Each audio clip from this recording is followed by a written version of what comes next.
تمام عاشقان رسول کو یوم دعوت اسلامی مبارک ہو۔ یہ ایک مسلمہ حقیقت ہے کہ گندگی جتنی بڑھتی ہے صفائی کی ضرورت اور اہمیت بھی اتنی ہی زیادہ بڑھ جاتی ہے، کیونکہ اگر وقت پر صفائی ستھرائی کا اہتمام نہ کیا جائے تو بدبو پھیلتی جراثیم پیدا ہو کر پرورش پاتے اور نتیجتاً آس پاس کے لوگ طرح طرح کی بیماریوں کا شکار ہو جاتے ہیں۔ یقیناً دیگر گندگیوں کی طرح بدعمالیہ، بے حیائیاں، برائیاں بھی گندگیاں ہی ہیں، بلکہ یہ ایسی گندگیاں ہیں کہ جو بسا اوقات مسلمان کو معاذ اللہ سب سے بڑی گندگی یعنی کفر تک پہنچانے کا ذریعہ ہوتی ہیں۔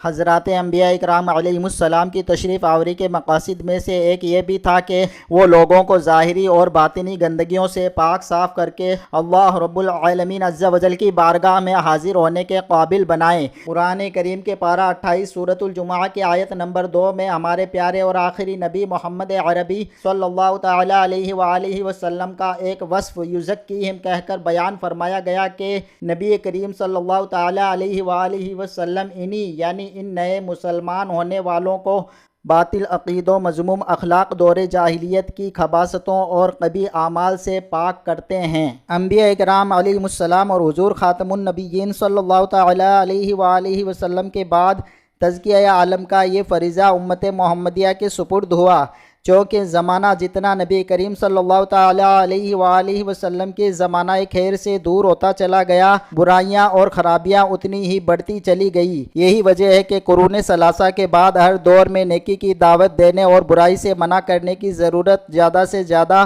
بڑھتی چلی گئی، اور پھر وقت آیا کہ قرآن و سنت کے متعلق مسلمانوں کے عظیم اور پاکیزہ نظریات کو مسلسل کھوکھلا کرنے کی کوشش کی جانے لگی۔ ارکان اسلام یعنی نماز، روزہ، حج اور زکوٰۃ کے متعلق مسلمانوں کو طرح طرح کے وسوسوں کا شکار کیا جانے لگا۔ دینی تعلیم کو معاذ اللہ دقیانوسی خیالات قرار دیا جانے لگا۔ داڑھی اور مذہبی وضاقتہ کو انتہا پسندی کی نشانی سمجھا جانے لگا۔ جھوٹ، غیبت، چغلی، حسد، تکبر، وعدہ خلافی، گالی گلوچ، فلمیں، ڈرامے، گانے بازے وغیرہ ایک وبا کی طرح مسلمانوں میں پھیلنے لگے۔ کچھ اسی طرح کی گندی سوچوں، گندے نظریوں اور گندے کاموں کے سیلاب کے آگے بند باندھنے، ان گندگیوں کو ختم کرنے، انہیں مٹانے اور اعلاء کلمت اللہ یعنی اللہ پاک کا کلمہ بلند کرنے، دین اسلام کا بول بالا کرنے، لوگوں کے عقائد و اعمال کی اصلاح کرنے کے پیش نظر 2 ستمبر سن 1981 عیسوی کو نبی کریم صلی اللہ تعالی علیہ وآلہ وسلم کی نظر کرم اور اولیاء کرام و علماء اسلام کے فیضان سے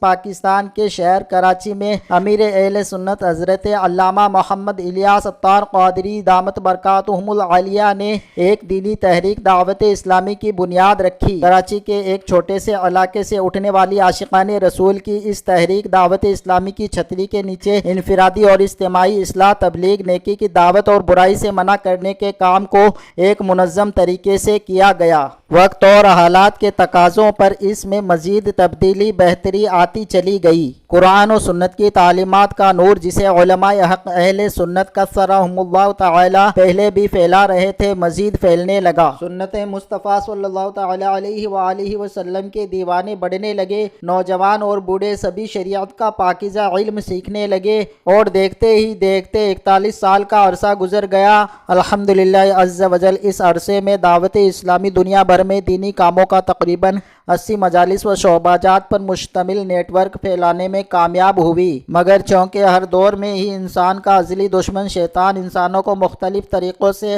بہکاتا پھسلاتا رہا، اب بھی بہکا رہا ہے اور آئندہ بھی بہکاتا رہے گا۔ فرعونیت، یزیدیت اور شیطانیت نے ہر دور میں ہی لوگوں کو اپنی لپیٹ میں لیا، مگر دور رواں میں تو برائیوں اور بدعمالیوں کے علاوہ عقائد و نظریات پر پہ در پہ حملے، ہم جنس پرستی، الحاد و بے دینی اور نہ جانے کیسے کیسے فتنے بڑھتے اور چلتے جا رہے ہیں۔ یہ وہ حالات ہیں کہ دعوت اسلامی کی گزشتہ کل سے کہیں زیادہ آج ضرورت ہے۔ انفرادی اور اجتماعی اصلاح، تبلیغ، نیکی کی دعوت اور برائی سے منع کرنے کی جتنی زیادہ ضرورت ماضی میں تھی، آج اس سے بھی کہیں زیادہ ہے، کیونکہ برائی اور بے حیائی کی گندگی بڑھتی ہی جا رہی ہے۔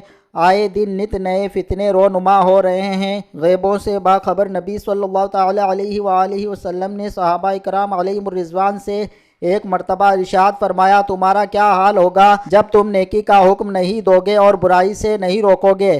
انہوں نے عرض کی یا رسول اللہ صلی اللہ تعالی علیہ وآلہ وسلم کیا ایسا ہوگا؟ ارشاد فرمایا ہاں، اس ذات کی قسم جس کے قبضہ قدرت میں میری جان ہے، اس سے بھی زیادہ سخت ہوگا۔ عرض کی یا رسول اللہ صلی اللہ تعالی علیہ وآلہ وسلم اس سے زیادہ سخت کیا ہوگا؟ ارشاد فرمایا اس وقت تمہارا کیا حال ہوگا جب تم نیکی کو برائی اور برائی کو نیکی سمجھو گے؟ عرض کی یا رسول اللہ صلی اللہ تعالی علیہ وآلہ وسلم کیا ایسا بھی ہوگا؟ ارشاد فرمایا اس ذات کی قسم جس کے قبضہ قدرت میں میری جان ہے، اس سے بھی زیادہ سخت ہوگا۔ عرض کی اس سے بھی زیادہ سخت کیا ہوگا؟ ارشاد فرمایا اس وقت تمہارا کیا حال ہوگا جب تم برائی کا حکم دو گے اور نیکی سے روکو گے؟ انہوں نے عرض کی یا رسول اللہ صلی اللہ تعالی علیہ وآلہ وسلم کیا ایسا بھی ہوگا؟ ارشاد فرمایا ہاں، اس ذات کی قسم جس کے قبضہ قدرت میں میری جان ہے، اس سے بھی زیادہ سخت ہوگا۔ اللہ پاک عز و جل فرماتا ہے مجھے اپنی قسم ہے میں ان پر ایسا فتنہ مقرر کروں گا کہ اس میں سمجھدار لوگ بھی حیران رہ جائیں گے۔ اس روایت کو سامنے رکھ کر ذرا معاشرے پر نظر دوڑائیے کہ کیا گناہوں کی گندگی کو صاف کرنے، نیکی کی دعوت دینے اور برائی سے منع کرنے کے اہم کام میں اب غفلت اور سستی نہیں برتی جا رہی؟ کیا اب نیکی کو برائی اور برائی کو نیکی نہیں سمجھا جا رہا؟ بلکہ کیا اس سے بدتر حالات نہیں ہو چکے کہ برائی کی طرف بلانے بلکہ منظم طریقے سے برائی کو پروان چڑھانے، کروڑوں اربوں روپے خرچ کر کے برائی اور بے حیائی کی گندگی کو پھیلانے والے لوگ ہمارے معاشرے میں نہیں پائے جا رہے؟ کیا گھروں، دفتروں، کمپنیوں، اداروں، فیکٹریوں، نجی فنکشنز اور سوشل گروپوں وغیرہ میں نیکی سے نہیں روکا جا رہا؟ ان میں برائی کی ترغیب نہیں دی جا رہی؟ یقیناً ایسے حالات میں دعوت اسلامی کی اہمیت اور ضرورت پہلے سے کہیں زیادہ بڑھتی ہے یا نہیں؟ اس کا جواب شریعت اور سنت کا درد رکھنے اور زندہ ضمیر رکھنے والا ہر شخص اپنے دل سے لے سکتا ہے۔ اللہ پاک عز و جل ہمیں دعوت اسلامی کے دینی ماحول سے جڑ کر پہلے خود اپنی اصلاح کرنے اور پھر اس پیاری تحریک کا دست اور بازو بن کر نیکی کی دعوت دینے اور برائی سے منع کرنے کے اہم کام کو مزید آگے بڑھانے کی توفیق عطا فرمائے۔ آمین بجاہ خاتم النبیین صلی اللہ تعالی علیہ وآلہ وسلم۔ اللہ کرم ایسا کرے تجھ پہ جہاں میں اے دعوت اسلامی تیری دھوم مچی ہو۔ صلو علی الحبیب صلی اللہ تعالی علی محمد۔